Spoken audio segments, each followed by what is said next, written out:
Welcome back, Troglodytes, to another episode of Trogly's Guitars. Today we have a Government Series 2 Explorer. I don't know about you guys, but I really do enjoy the Government series of guitars. I think it's a great big middle finger to the government for stealing their wood in 2011. So, after months of negotiating, they eventually got their woods back. I mean, the government took fretboards, sometimes whole guitars, bodies, necks. They just took everything from them because I guess they questioned how they sourced the wood. So when they were able to get it back, we're going to create a government series.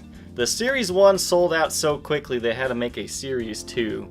Now in my opinion, the Series 2 isn't as special. They didn't get special cases. I'm not quite as a fan of the finish on the Government 2s as the Government 1s because I prefer darker colors. But there's nothing wrong with the Series 2 either. I mean, these guitars became instant collectibles, and owning one of them is really cool. Alright, the face of the headstock, nothing special on this one. You have your typical Gibson silkscreen logo, blank black truss rod cover, and you have all black hardware. There is a small scratch up here. You can see right there. I'm not quite sure what caused that. That might be where the wing was formed. I'm not sure because I don't see another one on the bottom here. I don't deal with as many Explorers. You have your stock nut on here. It's the fretboards on these that were confiscated from the government that they put on these. So these have the rosewood fretboards that were taken. Now something I've noticed on a lot of these government ones is the fretboards are really dry and light colored. So when I got this one, I just let it soak under like 6 different coatings of lemon oil to get it back to where it should be. I'm not sure if I have a picture, but I'll throw it up here if I do, of just how light colored this fretboard was until I treated it. Now there's no cracks in the wood or anything. I've got it back to where it should be. So if you own one of these and your fretboard's really light, you should probably lemon oil it up. Stock from the factory, they have this tan finish, which is interesting. The only bad thing about these finishes is they're very thin. They're kind of more of a satin feel than a gloss. So as you can see kind of on the corner here, the finish will rub off fairly easily if you do prefer to gig this guitar. Another nice little nod to the government is they put Dirty Finger Plus pickups in here. And I really enjoy that little nod too. And you got black hardware, the signature Gibson Government Series logo on the pickguard here, and just your standard speed knobs here. This guitar is actually in pretty good shape. There's not a lot wrong with it. I would say this is probably the biggest thing right here. Because right here, when the original owner was putting it away, the case came down and chinked it a little bit. It's really not that bad. You don't notice it too much, but once you know it's there, you'll definitely see it more. But other than that, I mean, just very light play wear. I mean, overall, I wouldn't say this one's 100% collector grade because you do have this light area of wear here and that ding there. But if you can get past that, this does still have the certificate of authenticity on it as well, which is basically just a letter that they wrote and Henry signed telling you about what the government series is. So this is a 2013 model, serial number 12883067-2. And it's kind of a thin profile. Definitely kind of more of a 60s style for sure. And it's honestly a really nice playing and sounding guitar. The back of the guitar doesn't have too much buckle wear or anything like that. All the electronics are original to this guitar. I mean, it's just a nice example. You don't have to be scared to play this one because it already has a few little dings on it itself. And this is just a really cool series to own. I would love to have one of each. So overall, would I suggest a government series guitar? Yeah, I love the Les Pauls. I think the V's are cool.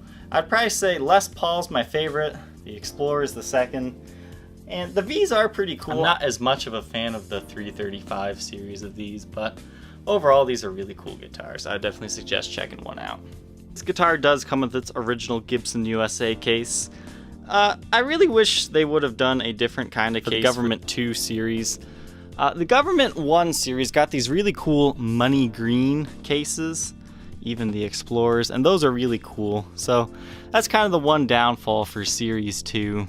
is you don't get a special case, but this is the original case that they sent with Series 2. It's in good shape. You've got some light wear and tear, some glue discoloration as these usually get, but overall it's in good shape. Definitely good for storage or for gigging. The case is the Certificate of Authenticity. It's not your typical Certificate of Authenticity. It just kind of tells you a little bit of the history of the guitar that you can read here if you want to pause the video. And it's signed by Henry, which is the owner of Gibson at this current time. The guitar weighs 8 pounds, 1.9 ounces. The cleans will be running through a Gibson Super Gold Tone GA30RV. The dirty tones come from a Marshall JMP 1C.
If you think you might be interested in being the next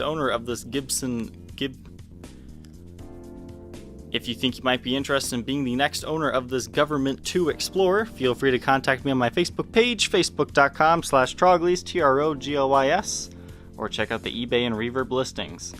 Alright, Troglodytes, I hope you enjoyed. Don't forget to like, comment, subscribe, and we will catch you on the next episode.